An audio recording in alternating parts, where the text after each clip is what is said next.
Hi guys, welcome back. So last video में मैंने आपको एक इंट्रोडक्शन दिया था इस प्लेलिस्ट का, ठीक है। और उसके पहले मैंने एक वीडियो बनाया था जिसमें मैंने आपको बताया था कि प्रोग्रामिंग क्या होती है, ठीक है। प्रोग्राम्स क्या होते हैं, ठीक है, वो कैसे वर्क करते हैं, ठीक है, और हम लोग क्यों लिखते हैं प्रोग्राम्स को, आपको क्यों प्रोग्रामिंग करनी चाहिए, वो सब मैंने डिस्कस किया था, ठीक है। तो इस वीडियो में हम लोग देखेंगे हाउ टू प्रोग्राम्स रन, ठीक है। मतलब कि जो का प्रोग्राम होता है, ठीक है, प्रोग्राम क्या होता है, प्रोग्राम होता है एक सेट ऑफ इंस्ट्रक्शंस, ठीक है, जो आप कंप्यूटर को देते हो, ठीक है, कोई पर्टिकुलर काम करने के लिए आपका, राइट। तो प्रोग्राम्स आपके कंप्यूटर में कैसे रन करते हैं, कहाँ लिखते हो प्रोग्राम्स, आप कंप्यूटर में अपने कैसे लिखते हो, कैसे चलाते हो, कैसे आपका जो रिजल्ट है वो आता है, वो सब मैं इस वीडियो में डिस्कस करूंगा, ठीक है। एक आपको जनरल ओवरव्यू दूंगा, ठीक है। उसके बाद जो प्रोग्रामिंग लैंग्वेज जावा मैं इस कोर्स में यूज करने वाला हूँ, उसमें हम लोग कैसे प्रोग्राम्स लिखते हैं, ठीक है, वो कैसे प्रोग्राम्स को रन करता है, वो मैं आपको बताऊंगा थोड़ा डिटेल में, ठीक है। अब बात यह है कि आपका जो कंप्यूटर होता है ना, वो इंग्लिश या हिंदी ये सब लैंग्वेजेस नहीं समझता है, ठीक है। मतलब कि आप जो है इंग्लिश अल्फाबेट्स तो यूज करते हो, जैसे कि ए हुआ या जेड हो गया या जीरो हो गया, टू डिजिट्स वगैरह हो गए, या कोई स्पेशल कैरेक्टर्स जैसे कि @, हो गया या प्लस हो गया, ये सारे सिंबल्स यूज करते हो आप, ठीक है। ये सब इंग्लिश के होते हैं अल्फाबेट्स वगैरह, और डिजिट्स तो मतलब आपके नॉर्मल हुए, स्पेशल कैरेक्टर्स हुए, ठीक है। अब बात यह है कि आपका जो कंप्यूटर होता है वो इंग्लिश हिंदी ये सब लैंग्वेजेस नहीं समझता है, ठीक है। वो सिर्फ एक लैंग्वेज समझता है जिसको हम लोग बोलते हैं बाइनरी लैंग्वेज या मशीन लैंग्वेज बोलते हैं, क्योंकि मशीन्स उनको समझ सकती हैं उस लैंग्वेज को, ठीक है। उस लैंग्वेज में सिर्फ दो सिंबल्स होते हैं, एक होता है जीरो, एक होता है आपका वन।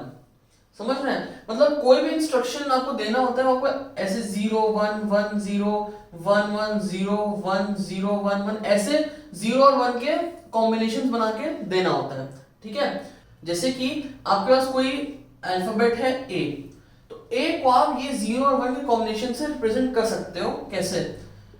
इसका कुछ पर्टिकुलर कॉम्बिनेशन होता है, वो होता है 1 0 0 0 0 0 1। ये एक पर्टिकुलर सीक्वेंस है, पर्टिकुलर कॉम्बिनेशन है, जो अगर कहीं लिखा दिखेगा तो वो उसको ए में कन्वर्ट कर देगा या इंटरप्रेट कर देगा आपका कंप्यूटर कि हाँ ये ए है, ठीक है। बाकियों के लिए भी होता है, जैसे सी के लिए होता है, सी के लिए होता है आपका 0 1 0 0 0 0 और 1 1, ठीक है, ऐसा होता है। और ये सारे अल्फाबेट्स के लिए होता है, सारे डिजिट्स के लिए, जैसे कि 5 है, जो आपका 5 है उसे आप ऐसे रिप्रेजेंट कर सकते हो, ठीक है। तो ये सब कुछ कुछ तरीके होते हैं जिससे हम लोग सारे इनको अल्फाबेट्स को या डिजिट्स को रिप्रेजेंट कर सकते हैं 0 और 1 के टर्म्स में, ठीक है।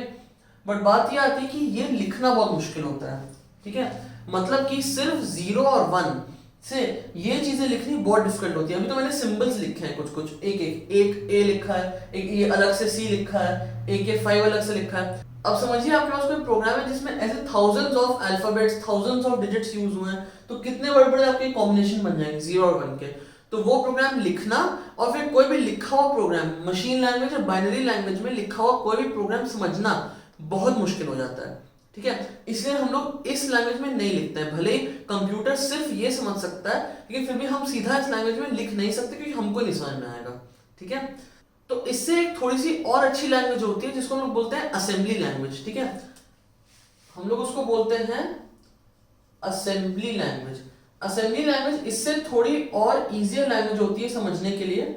उसमें हम लोग इंस्ट्रक्शंस काफी इजीली दे सकते हैं, ठीक है। जैसे कि हमें कोई दो नंबर्स को ऐड करना है, 3 + 5 करना है, तो उसमें इंस्ट्रक्शंस ऐसे होंगे ADD ऐड, ठीक है, बीच में ऐसे स्पेस होगा 3, 5, ठीक है। ऐसा कुछ होता है, इतना सिंपल होता है लिखना।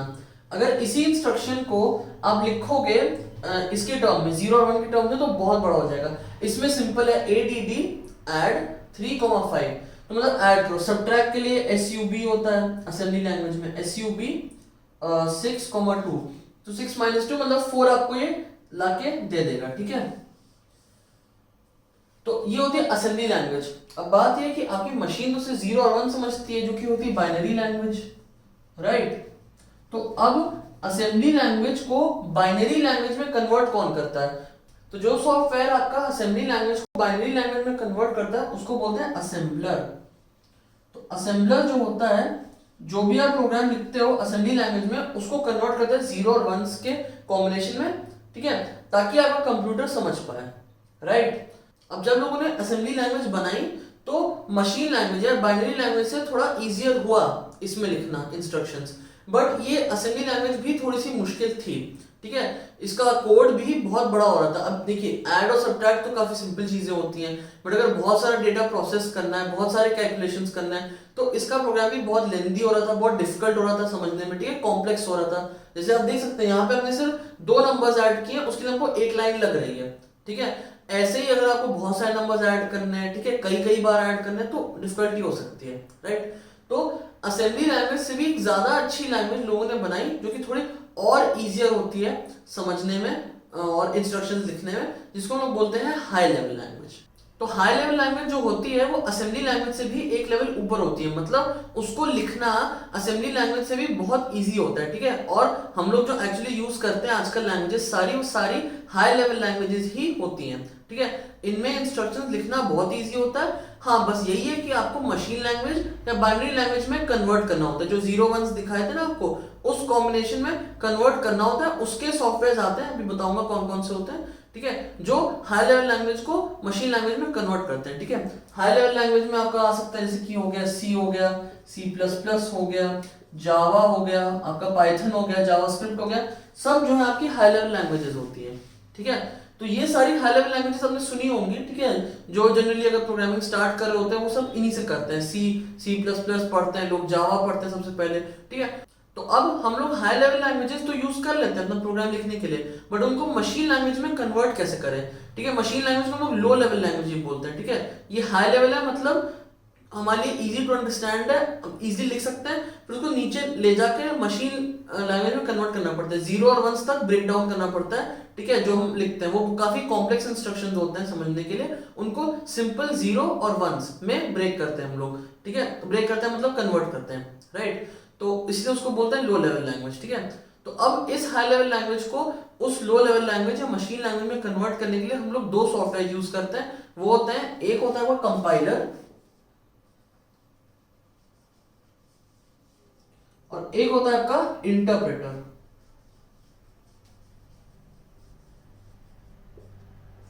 तो ये 2 चीजें यूज होती हैं, ठीक है। सॉफ्टवेयर कह सकते हैं या इनको भी प्रोग्राम्स कह सकते हैं, ये भी प्रोग्राम ही होते हैं, क्योंकि एक पर्टिकुलर फाइल उठा के, प्रोग्राम फाइल उठा के उसको कन्वर्ट कर देते हैं दूसरी लैंग्वेज में, मशीन लैंग्वेज में, ठीक है।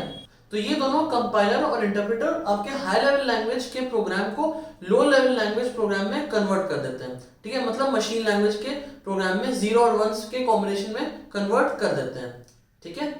तो ये दोनों ऐसा जरूरी नहीं है एक साथ यूज हो, जनरली अलग अलग ही यूज होते हैं। या तो कोई लैंग्वेज होगी उसका प्रोग्राम कंपाइलर यूज करेगा, या कोई लैंग्वेज का प्रोग्राम होगा वो इंटरप्रेटर यूज करेगा, ठीक है। कभी कभी कुछ कुछ केसेस में ये दोनों भी एक साथ यूज होते हैं, ठीक है, वो भी बाद में बताऊंगा, राइट। तो चलिए एक एक करके देखते हैं कि दोनों क्या होते हैं, दोनों के बीच में कंपैरिजन करते हैं, कंपाइलर और इंटरप्रेटर कैसे ये लोग प्रोग्राम को स्कैन करते हैं, प्रोग्राम को देखते हैं, समझते हैं और रन करते हैं, ठीक है। प्रोग्राम रन करने का मतलब यही है प्रोग्राम चलाना, ठीक है। आप प्रोग्राम चलाओगे, उसको कुछ इंफॉर्मेशन, कुछ डेटा दोगे और आपको कुछ रिजल्ट मिलेगा वापस, ठीक है। और वही जो रिजल्ट होता है वो आपको अपनी कंप्यूटर स्क्रीन पे दिख जाता है, ठीक है। तो कुछ कुछ मैं आपको बता देता हूँ टर्म्स प्रोग्रामिंग के, ठीक है। एक होता है आपका इनपुट, एक होता है आपका आउटपुट। इनपुट होता है वही कि आपने अपने प्रोग्राम को कोई डेटा दिया, कुछ इंफॉर्मेशन दिया, उसे बोलते हैं इनपुट। आउटपुट होता है जब कोई रिजल्ट वापस मिलता है, कुछ रिजल्ट, कुछ डेटा या कुछ इंफॉर्मेशन आपको प्रोसेस होकर वापस मिलती है, उसको बोलते हैं आउटपुट, समझ गए। एक होता है आपका सिंटैक्स, एक टर्म होता है। सिंटैक्स बेसिकली होता है इंस्ट्रक्शंस लिखने का तरीका।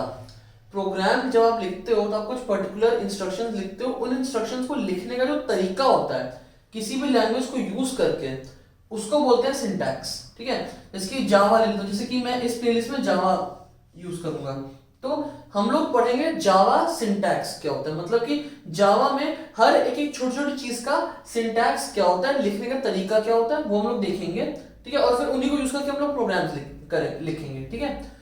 तो मैं आपको इन दोनों के बीच में डिफरेंसेस बताता हूँ और आपको समझ में आ जाएगा दोनों कैसे वर्क करते हैं, ठीक है। देखिए कंपाइलर जो होता है वो आपके हाई लेवल लैंग्वेज में जो प्रोग्राम लिखते हो उसको स्कैन करता है, पूरा ऊपर से नीचे तक स्कैन करता है, उसको एक दूसरे टाइप के कोड में या प्रोग्राम में कन्वर्ट करता है, जिसको बोलते हैं हम ऑब्जेक्ट कोड, ठीक है, जिसको हम लोग बोलते हैं ऑब्जेक्ट कोड, ठीक है। तो कंपाइलर जो होता है आपके नॉर्मल जो प्रोग्राम लिखते हो आप उसको ऑब्जेक्ट कोड में कन्वर्ट करता है, और फिर ये ऑब्जेक्ट कोड को आपकी मशीन जो होती है वो पढ़ती है, कंप्यूटर पढ़ता है और रन कर देता है, प्रोग्राम को चला देता है, राइट।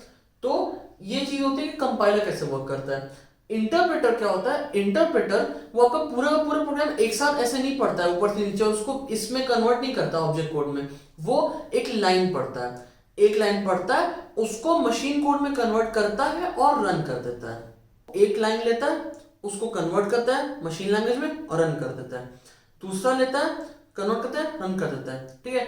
रन करने का ये मतलब नहीं कि हर एक लाइन से कुछ हो जाएगा यूजफुल काम, ठीक है, वो बस उसको मशीन लैंग्वेज में कन्वर्ट करता है और चला देता है। अब जैसे कि हो सकता है जो पहली 3 लाइनें हो आपके प्रोग्राम की वो रिलेटेड हो, ठीक है, और तीसरी लाइन के बाद आपको स्क्रीन पे कुछ रिजल्ट मिलना हो, ठीक है, तो पहली एग्जीक्यूट होगी वो रहेगी, ठीक है, दूसरी एग्जीक्यूट होगी वो रहेगी, जब तीसरी एग्जीक्यूट हो जाएगी तब तीनों का जो वही एक साथ जो रिजल्ट आएगा आपको स्क्रीन पे दिख जाएगा, ठीक है।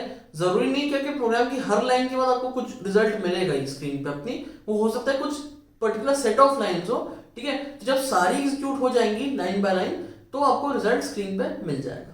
तो इसी से आप समझ सकते हैं एक और डिफरेंस की कंपाइलर जो होता है वो आपका कन्वर्जन जो होता है प्रोग्राम का वो काफी स्लो करता है। क्यों? कि उसको पूरा ऊपर से नीचे तक स्कैन करना पड़ता है, ऑब्जेक्ट कोड में कन्वर्ट करना पड़ता है, फिर जब एग्जीक्यूट करना होता है मतलब प्रोग्राम चलाना होता है तो वो बहुत फास्ट होता है। क्यों? कि जो आपकी जो मशीन होती है ना कंप्यूटर, वो ये ऑब्जेक्ट कोड बहुत इजीली समझ पाती है, इसको कन्वर्ट कर लेती है वही 0 और 1 में, ठीक है, और रन कर लेती है, राइट। तो प्रोग्राम का कन्वर्जन जो होता है वो स्लो होता है बट एग्जीक्यूशन बहुत फास्ट होता है। इंटरप्रेटर में क्या होता है, इंटरप्रेटर में आपका लाइन बाय लाइन कन्वर्ट कर रहा है और सीधा एग्जीक्यूट कर रहा है, ठीक है। तो उस केस में आपका जो कन्वर्जन है मतलब कि सीधा एक लाइन बाय लाइन कन्वर्ट हुआ जा रहा है, कन्वर्जन बहुत फास्ट है बट एग्जीक्यूशन स्लो है। एग्जीक्यूशन स्लो है क्यों? क्योंकि लाइन बाय लाइन हो रहा है, पहले एक होगी फिर दूसरी फिर तीसरी फिर ऐसे करते करते तो पूरा प्रोग्राम एग्जीक्यूट होने में, पूरा प्रोग्राम चलने में टाइम लग जाता है ऊपर से नीचे तक जब वो एक एक करके कर रहा होता है, ठीक है। तो इंटरप्रेटर के केस में कन्वर्जन बहुत जल्दी हो जाता है बट एग्जीक्यूशन के लिए टाइम लगता है क्योंकि पूरा एक एक करके हो रहा होता है। कंपाइलर जो होता है वो कन्वर्ट करने में टाइम लेता है, रन करने में तुरंत पूरा एक साथ कर देता है ये ऑब्जेक्ट कोड, ठीक है। तो जैसे मैंने आपको समझाया कि कंपाइलर जो होता है वो पूरा एक साथ आपका प्रोग्राम स्कैन कर देता है, इंटरप्रेटर जो होता है लाइन बाय लाइन करता है, ठीक है। तो इससे एक और आपको चीज देखने को मिलती है कि जैसे आपके प्रोग्राम में कुछ एरर्स हैं, कुछ गलतियां हैं प्रोग्राम में, तो कंपाइलर आपको सारी जो एरर्स होंगी, सारी गलतियां वो एक साथ दिखा देगा क्योंकि वो एक साथ पूरा प्रोग्राम स्कैन करता है फिर उसको रन करता है या एग्जीक्यूट करता है। इंटरप्रेटर जो होता है वो लाइन बाय लाइन कन्वर्जन करता है और सीधा एग्जीक्यूट करता है। तो इंटरप्रेटर से अगर आप प्रोग्राम चलाओगे अपना, ठीक है, तो वो आपको एक एक करके लाइन बाय लाइन एरर देगा, जैसे लाइन नंबर 5 में देगा, फिर हो सकता है लाइन नंबर 10 में दे, फिर हो सकता है लाइन नंबर 12 में दे, ऐसे करके कंपाइलर जो होगा वो 5, 10, 12 सारे एक साथ दे देगा क्योंकि वो पूरा एक साथ कन्वर्ट कर देता है और उसको उसी समय एरर मालूम चल जाता है। तो जब रन करना होता है तो वो पूरा दिखाते हैं कि हाँ एक साथ कौन कौन से एरर्स हैं। इंटरप्रेटर जो होता है लाइन बाय लाइन करता है तो line by line he error आपको सॉल्व करना पड़ता है, लाइन बाय लाइन आपको एरर दिखाता है वो, ठीक है। तो कुछ लैंग्वेजेस हैं C++ जो अपने प्रोग्राम चलाने के लिए कंपाइलर का यूज करती है, इसलिए उनको कंपाइल्ड लैंग्वेजेस भी बोलते हैं। पाइथन या रूबी ये कुछ कुछ लैंग्वेजेस होती हैं, ठीक है, या जावास्क्रिप्ट, ठीक है, वो आपकी इंटरप्रेटर यूज करती है तो उनको इंटरप्रेटेड लैंग्वेज कहते हैं, ठीक है। इंटरप्रेटर यूज करते हैं ना प्रोग्राम चलाने के लिए, ठीक है। अब देखिए ये दोनों जरूरी नहीं कि अलग अलग ही काम करें, एक साथ भी काम कर सकती है। जैसे कि पाइथन को हम लोग बोलते तो हैं इंटरप्रेटेड लैंग्वेज, लेकिन एक्चुअली वो कंपाइलर का भी यूज करती है। वो जो भी आप पाइथन प्रोग्राम लिखते हो उसको एक इंटरमीडिएट कोड में, एक बीच के कोड में कंपाइल करती है, ठीक है, और फिर उसको एग्जीक्यूट करती है इंटरप्रेटर के through line by line. But बात ये कि जो कंपाइल करने वाला काम होता है वो आपको नहीं करना पड़ता, वो कंप्यूटर करता है, ठीक है। तो इसलिए हम लोग इसको प्योर इंटरप्रेटेड लैंग्वेज मान लेते हैं, ठीक है। अब जो लैंग्वेज मैं आपको पढ़ाने जा रहा हूँ इस कोर्स में, जावा एक्चुअली में जावा भी कंपाइलर और इंटरप्रेटर दोनों का यूज करती है और उसमें हम लोग को उस हिसाब से कमांड्स, उस हिसाब से इंस्ट्रक्शंस देने होते हैं कि हाँ कंपाइल करो प्रोग्राम को फिर जो है एग्जीक्यूट करो, ठीक है। तो जो लैंग्वेज जावा मैं आपको पढ़ाने जा रहा हूँ इस कोर्स में वो भी कंपाइलर और इंटरप्रेटर दोनों का यूज करती है, ठीक है। पहले जो आप लिखते हो हाई लेवल लैंग्वेज जावा में प्रोग्राम, वो कंपाइल होता है, कंपाइलर जो होता है उसको कंपाइल करता है, और फिर इंटरप्रेटर जो होता है वो उसको इंटरप्रेट करता है, प्रोग्राम को और एग्जीक्यूट कर देता है। ठीक है, अब ये पूरा प्रोसेस की कैसे चलता है प्रोग्राम, कौन सा कंपाइलर यूज होता है जावा प्रोग्राम में, कौन सा इंटरप्रेटर यूज होता है, ठीक है, वो सब मैं भी डिस्कस करता हूँ डिटेल में अच्छे से। तो अब देखते हैं कि हम लोग कंप्यूटर में अपने प्रोग्राम कहाँ पे टाइप कर सकते हैं। ठीक है, हम लोग माइक्रोसॉफ्ट वर्ड में नहीं टाइप कर सकते, वहां पे हम लोग प्रोग्राम नहीं चला सकते। हमको प्रोग्राम चलाने के लिए कहाँ पे प्रोग्राम टाइप करना होता है वो देखते हैं। देखिए विंडोज में एक होता है आपका नोटपैड, नोटपैड बाय डिफॉल्ट पड़ा होता है, मैक में होता है आपका टेक्स्ट एडिट करके। इन दोनों पे आपने लिख के देखे होंगे चीजें पहले, तो इन दोनों में आपने, ठीक है, जनरली जैसे नोटपैड यूज करते हैं लोग विंडोज में, तो उसमें आपने कुछ भी टेक्स्ट लिखा होगा डॉट टीएक्सटी से सेव किया होगा, या कि डॉट डॉक सेव किया होगा, राइट, तो वो तो चीज होती है। ठीक है, तो नोटपैड और टेक्स्ट एडिट में प्रोग्राम्स तो लिख सकते हो, बट उनको ऑर्गेनाइज करने का तरीका, ठीक है, वो थोड़ा मुश्किल हो जाता है, या कि उसका लुक आपको इनहैंस करना हो वो थोड़ा सा मुश्किल होता है इन दोनों में। ठीक है, प्लस जैसे कि आपके पास बहुत सारी फाइल है, जैसे कि 20 प्रोग्राम्स है आपके पास, ठीक है, तो उनको वही जैसे मैंने कहा ऑर्गेनाइज करना, उनको अगर एक साथ चलाना है आपको, तो वो सब दिक्कतें होती हैं इन दोनों में। इन दोनों में जैसे बेसिक नोटपैड, आप में से कई लोग नोटपैड यूज कर होंगे विंडोज में, तो ये सब दिक्कतें इनमें होती है, मतलब कि बहुत कॉम्प्लेक्स प्रोग्राम जो है आप नहीं चला सकते इन दोनों में। ठीक है, बहुत सिंपल हो तो ठीक है चल जाएंगे, बट बहुत कॉम्प्लेक्स हो तो उनको ऑर्गेनाइज करना, उनको चलाना बहुत मुश्किल होता है। ठीक है, तो इसके लिए हम लोग यूज करते हैं दो और चीजें, दो और सॉफ्टवेयर्स, जिनको कहते हैं कोड एडिटर्स और होते हैं आईडीईज।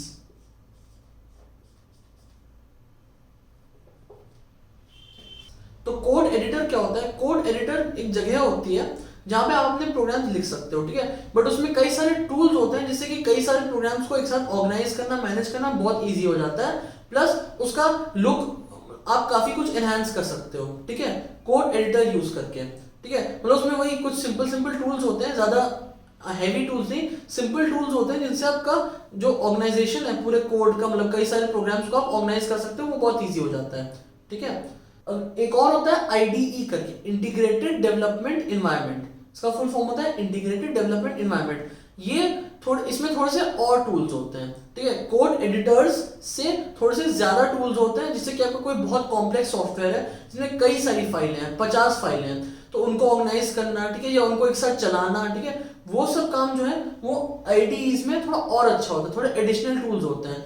कोड एडिटर होते हैं, थोड़े से टूल्स होते हैं एक्स्ट्रा, बट सिंपल टूल्स होते हैं, राइट, मतलब नोटपैड से तो ये दोनों ही बहुत ज्यादा अच्छे होते हैं। ठीक है, तो अगर आपको प्रोग्राम लिखने हैं तो आपको अपने कंप्यूटर में कोई ना कोई अच्छा कोड एडिटर या कोई ना कोई अच्छा आईडीई डाल लेना चाहिए। ठीक है, नोटपैड मत यूज करा करिए, ठीक है, प्रोग्राम लिखने के लिए। तो जैसे कि इस कोर्स में अगर आप जैसे पहली बार प्रोग्रामिंग कर रहे हैं, तो इस कोर्स में मैं आपको एक कोड एडिटर इंस्टॉल करवाऊंगा अपने कंप्यूटर में, जिसका नाम है विजुअल स्टूडियो कोड, जिसका नाम है VS कोड भी बोलते हैं इसको, या विजुअल स्टूडियो कोड। इसका यूज हम करेंगे प्रोग्राम्स लिखने के लिए और चलाने के लिए। तो ये एक काफी अच्छा कोड एडिटर है, ठीक है, हम इसी का यूज करेंगे अपने प्रोग्राम्स लिखने के लिए और चलाने के लिए। इसमें कई टूल्स हैं, ठीक है, जिससे हमारा प्रोग्राम चलाना बहुत इजी हो जाएगा। वैसे अभी अगला मैं आपको बताऊंगा इसी वीडियो में, अभी बताने जा रहा हूँ कि प्रोग्राम को चलाना कितना टीडियस काम होता है। जावा प्रोग्राम को चलाने के लिए क्या क्या करना पड़ता है, पहले लिखो, सेव करो, फिर कुछ कमांड्स डालो उसको चलाने के लिए। इसमें एक बटन क्लिक करने पे पूरा प्रोग्राम चल जाता है, ठीक है, इतना इजी हो जाता है आपका। ठीक है, तो इसीलिए ये काफी अच्छा कोड एडिटर है, काफी बढ़िया है। ठीक है, इसी को मैं आगे यूज करूंगा, और मैं एक्चुअली अपने कुछ पर्सनल कामों के लिए भी विजुअल स्टूडियो कोड ही यूज करता हूँ, बहुत अच्छा होता है। मतलब कई सारे कोड एडिटर, कई सारे आईडीई होते हैं, मैं ये VS कोड यूज करूंगा क्योंकि ये काफी इजी टू अंडरस्टैंड है। ठीक है, आप बहुत आसानी से समझ जाओगे उसको कैसे यूज करते हैं, कैसे प्रोग्राम चलाते हैं वगैरह। ठीक है, वो सब बहुत ईजी होता है इसमें। ठीक है, तो अब ये तो हमने देख लिया कि प्रोग्राम्स को कहाँ लिखना चाहिए, बट प्रोग्राम्स एक्चुअली चलते कैसे हैं, ज्यादा स्पेसिफिकली बोलूं तो जावा प्रोग्राम्स का मैं एक्सप्लेन करूंगा कि जावा प्रोग्राम्स कैसे चलते हैं, उस प्रोसेस को देखते हैं। तो अब मैं आपको समझाता हूँ कि जावा प्रोग्राम जो होता है वो एक्चुअली रन कैसे करता है। ठीक है, देखिए जो भी मैं आपको अभी सब बताने जा रहा हूँ ना, ये सब आपकी थ्योरेटिकल नॉलेज के लिए ही है। आपको प्रोग्राम एक्चुअली रन करने के लिए ये सब जानना जरूरी नहीं है। ठीक है, मतलब कि जो कोड एडिटर मैंने आपको बताया था VS कोड, उसमें आप प्रोग्राम टाइप करेंगे और आपको सिंपली एक दो बटन दबाने होंगे और आपका रिजल्ट आ जाएगा, प्रोग्राम का, प्रोग्राम चल जाएगा। इतना सब कुछ सोचना नहीं पड़ेगा, अच्छा यहाँ जाके ये करना है वो करना है, कुछ नहीं। दो बटन प्रेस करने, दो तीन बटन प्रेस करने पड़ेंगे, बस खत्म, उतने में प्रोग्राम आपका चल जाएगा। राइट, तो ये सब आपकी ऐसी थ्योरेटिकल नॉलेज के लिए मैं बता रहा हूँ। ठीक है, तो जो आपका प्रोग्राम होता है जो आप जावा लैंग्वेज में लिखते हो वो कन्वर्ट होता है एक इंटरमीडिएट कोड में, जैसे कि आपका जो ऑब्जेक्ट कोड होता था, ठीक है, कंपाइलर जो कन्वर्ट करता था, जो C++ होता है जो जिसमें कन्वर्ट होता है उसको बोलते हैं ऑब्जेक्ट कोड। जावा जिसमें कन्वर्ट होता है उसको बोलते हैं बाइट कोड। ये जावा का वही कंपाइलर होता है वो कन्वर्ट करता है। ठीक है, जावा C भी बोलते हैं उसको, which stands for Java compiler. ठीक है, जावा C, तो वो क्या करता है, इस जावा कोड को बाइट कोड में कन्वर्ट करता है, कंपाइल करता है बेसिकली। ठीक है, अब देखिए ये बाइट कोड जो होता है ना वो प्लेटफॉर्म इंडिपेंडेंट होता है, मतलब कि आपने अपने मशीन पे इसको ऐसे कन्वर्ट कर दिया, राइट, बाइट कोड को कन्वर्ट कर दिया। अब आप ये कोड, ये फाइल को उठा के किसी भी कंप्यूटर में जाके चलाएंगे ना तो वो चल जाएगी, आपका आउटपुट आ जाएगा। बाकी कंपाइलर्स में ऐसा नहीं होता है। बाकी कंपाइलर्स में जब भी आप कोड को कंपाइल करते हो ना तो वो जो ऑब्जेक्ट कोड बनता है वो उस स्पेसिफिक मशीन पे, आपकी मशीन पे ही आप चला सकते हो। बाकी मशीन पे दिक्कत कर सकता है कि मतलब हो सकता है कुछ गलत फॉर्मेट में कन्वर्ट हो गया या वैसा कुछ, तो चलता नहीं है, ये चल जाता है। इसीलिए ये प्लेटफॉर्म इंडिपेंडेंट होता है बाइट कोड, इसलिए जावा को हम लोग प्लेटफॉर्म इंडिपेंडेंट लैंग्वेज भी बोलते हैं कि एक बार आपने इसको बाइट कोड में कन्वर्ट कर दिया जावा प्रोग्राम को, तो ये फाइल उठा के आप कहीं भी किसी भी सिस्टम में डाल दो। अगर उसमें जो बताने जा रहा हूं अभी जावा इंटरप्रेटर एक होता है, इंटरप्रेटर होगा तो वो प्रोग्राम को चला देगा। ठीक है, तो इसके बाद बाइट कोड कन्वर्ट होता है मशीन कोड में, जो कि मैं आपको बताया था ना कि मशीन कोड ही होता है जो आपकी मशीन यानी कंप्यूटर समझ पाता है, 0 और 1 वाली जो बाइनरी लैंग्वेज है, तो ये कन्वर्ट हो जाता है मशीन कोड में। राइट, इसके लिए भी वही एक इंटरप्रेटर होता है, इंटरप्रेटर। ठीक है, वो मशीन कोड में कन्वर्ट कर देता है और एग्जीक्यूट कर देता है। ठीक है, तो अब ये जो काम होता है ये चीज होती है JVM, वो करती है। ये सब क्या होता है, ठीक है, कुछ कुछ टर्म्स होते हैं जैसे कि JVM है, JRE है और JDK है। ये एक्चुअली सब इंटर रिलेटेड है। ठीक है, JVM प्लस कुछ कुछ चीजें होती हैं वही मिला के बनता है JRE, JRE प्लस कुछ कुछ चीजें होती हैं वो मिला के बनता है JDK। ये तीनों मैं अभी बताता हूँ डिटेल में। तो देखिए क्या होता है, एक चीज होती है आपकी JVM। JVM stands for Java virtual machine, Java virtual machine. ठीक है, ये क्या होती है JVM, ये एक टाइप की वर्चुअल मशीन होती है। वर्चुअल मशीन मतलब आपकी कंप्यूटर जो है वो तो एक एक्चुअली रियल मशीन है, उसके अंदर एक छोटी सी मशीन और होती है JVM, जो कि आपके प्रोग्राम्स को रन करने में हेल्प करती है। जो भी आप प्रोग्राम लिखते हो उनको चलाती है। जैसे मैंने अभी आपको बताया कि एक जावा कंपाइलर नाम का अलग से चीज होती है, एक अलग से सॉफ्टवेयर होता है जो प्रोग्राम को कंपाइल करता है, बाइट कोड में कन्वर्ट करता है। JVM बाइट कोड को उठाता है और मशीन कोड में कन्वर्ट करता है और चला देता है। ठीक है, तो JVM, और जैसे मैंने कहा कि बाइट कोड जो है आपका प्लेटफॉर्म इंडिपेंडेंट होता है, कोई और कहीं और कंप्यूटर से, ठीक है, बाइट कोड ले आओगे इसमें डालोगे अपने कंप्यूटर में, तो आपके कंप्यूटर में जो JVM होता है वो उस बाइट कोड को लेगा, मशीन कोड में कन्वर्ट करेगा और चला देगा। राइट, तो JVM होता है जो प्रोग्राम को चलाता है। ठीक है, प्लस कभी कभी होता है कि आपको कुछ एडिशनल फाइल्स भी चाहिए होती हैं। अब आपने प्रोग्राम लिखा है बट उस प्रोग्राम को समझने के लिए, उस जावा प्रोग्राम को समझने के लिए आपके कंप्यूटर को कुछ कुछ चीजें चाहिए होंगी ना जो इंस्ट्रक्शंस समझ पाए। ठीक है, तो उनको समझने के लिए, उन इंस्ट्रक्शंस को समझने के लिए, रन करने के लिए कुछ कुछ फाइलें, कुछ कुछ प्रोग्राम्स और एडिशनली चाहिए होते हैं, जिनको हम लोग बोलते हैं लाइब्रेरीज। लाइब्रेरीज होती है basically collection of those program जो मैंने अभी बताया कि जो हेल्प करती है प्रोग्राम रन करने में। आपके प्रोग्राम का जो बाइट कोड होता है वो JVM में जाता है, प्लस कुछ एडिशनल फाइल्स होती हैं, कुछ एडिशनल हेल्पर फाइल्स होती हैं जो बताती हैं कि अच्छा आपने ये इंस्ट्रक्शन लिखा है, इसका ये मतलब है, इसके साथ ऐसे ऐसे इसको एग्जीक्यूट करना है। वो सब JVM को कौन हेल्प करता है, कौन बताता है, लाइब्रेरीज बताती हैं। ठीक है, इन दोनों का जो कॉम्बिनेशन होता है उसको बोलते हैं JRE, जावा रन टाइम एनवायरनमेंट।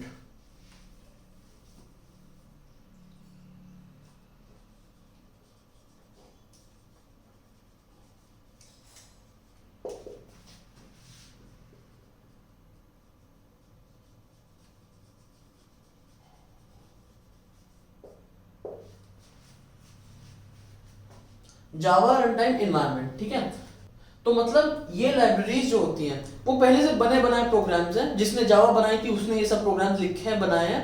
ठीक है, आपका खुद का लिखा हुआ प्रोग्राम चलाने के लिए, तो इन दोनों का जो कॉम्बिनेशन है वो बनता है JRE।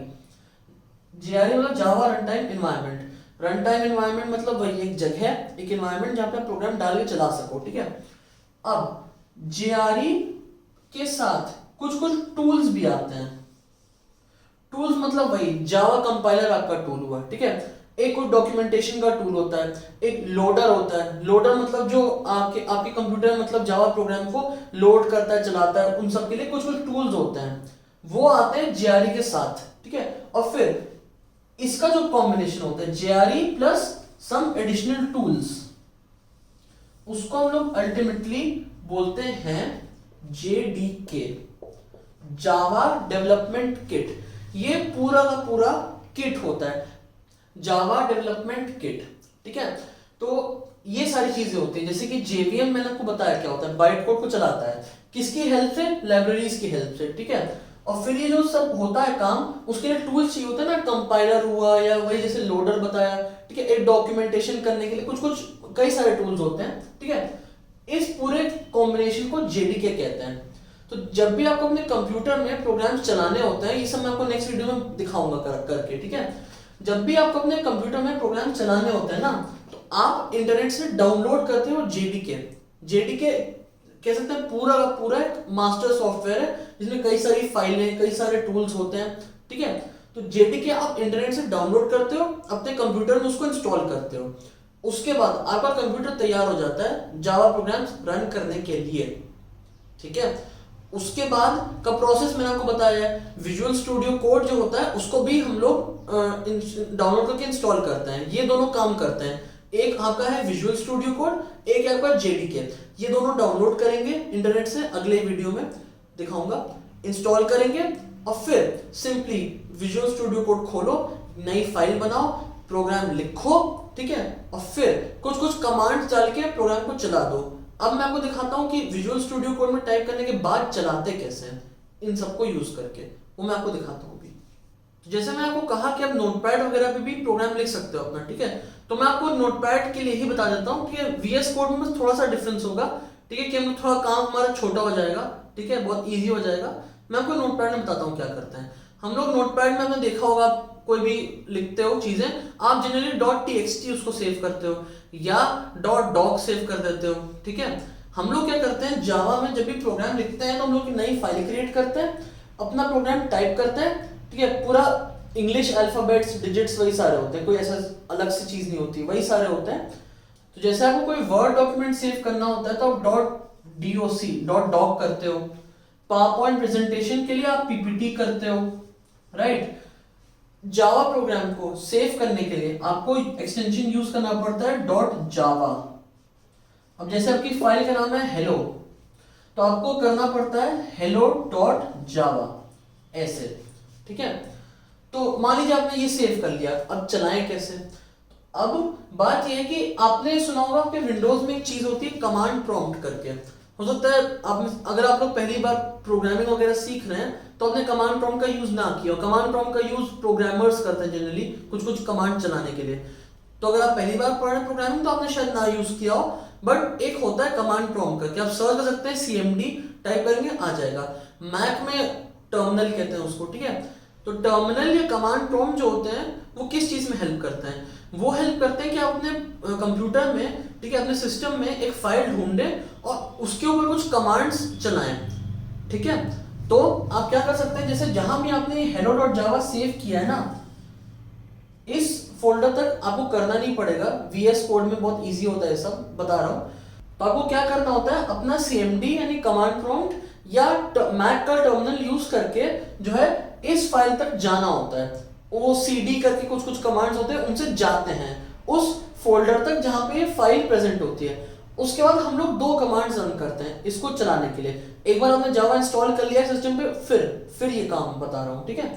तो इसको चलाने के लिए हम लोग दो कमांड यूज करते हैं। पहला कमांड है ये javac hello.java, मतलब जावा सी स्पेस hello.java। ये कमांड का मतलब है जावा कंपाइलर। तो क्या करता है, hello.java फाइल को लेता है, उसको कंपाइल करता है और मतलब उसको बाइट कोड में कन्वर्ट कर देता है। तो अगर आप किसी फोल्डर में जिसमें आपने फाइल सेव की है उस फोल्डर के अंदर जाओगे, ये कमांड चलाओगे, तो ये कमांड चलाने के बाद आपको ये चीज दिखाई देगी,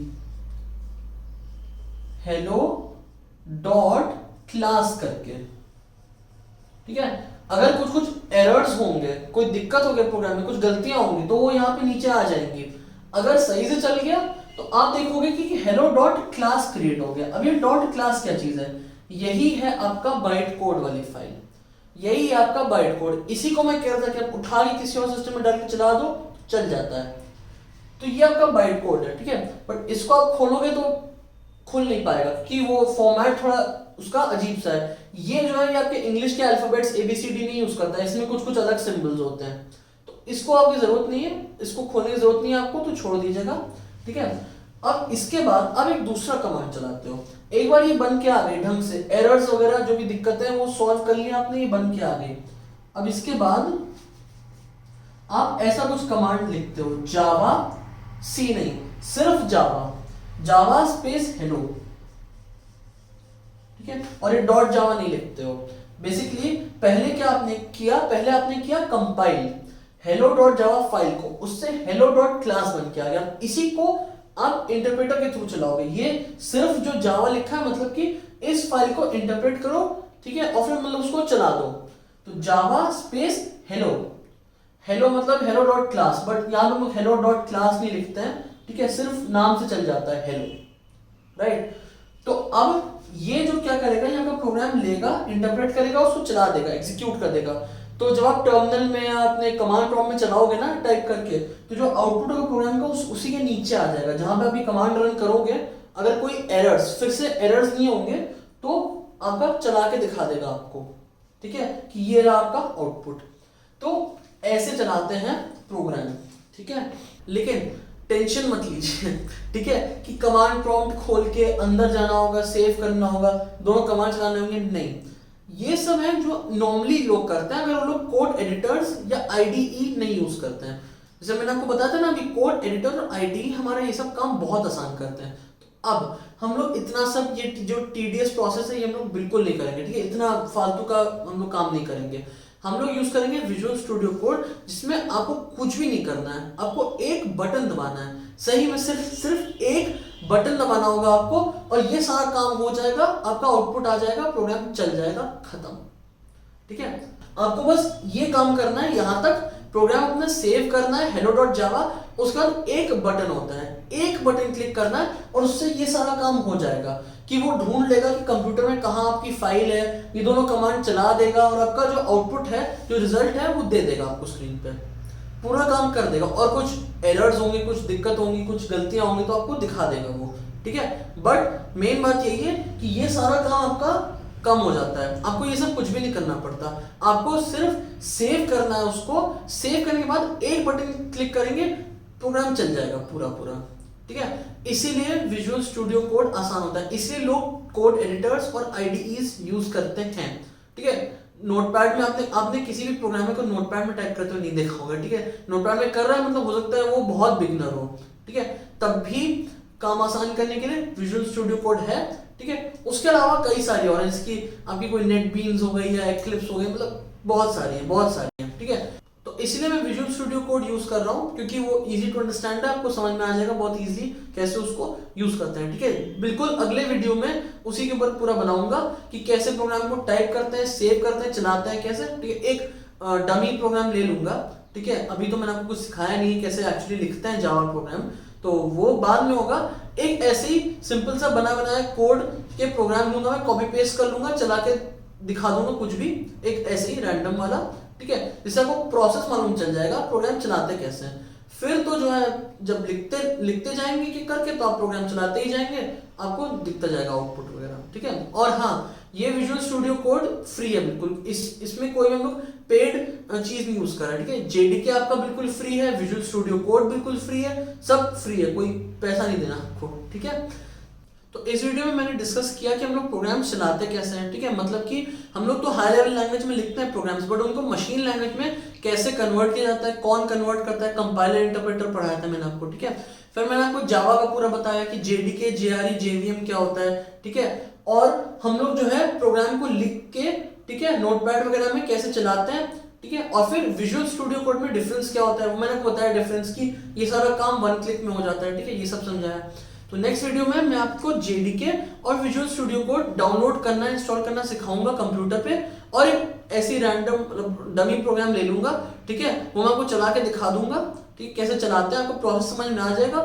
फिर बहुत इजी होगा कि आगे जैसे जैसे मैं पढ़ाता जाऊंगा आपको, वैसे वैसे आप चलाते जाएंगे प्रोग्राम, खुद से लिख के आपको समझ में आएगा, ठीक है। सो या थैंक्स फॉर वॉचिंग।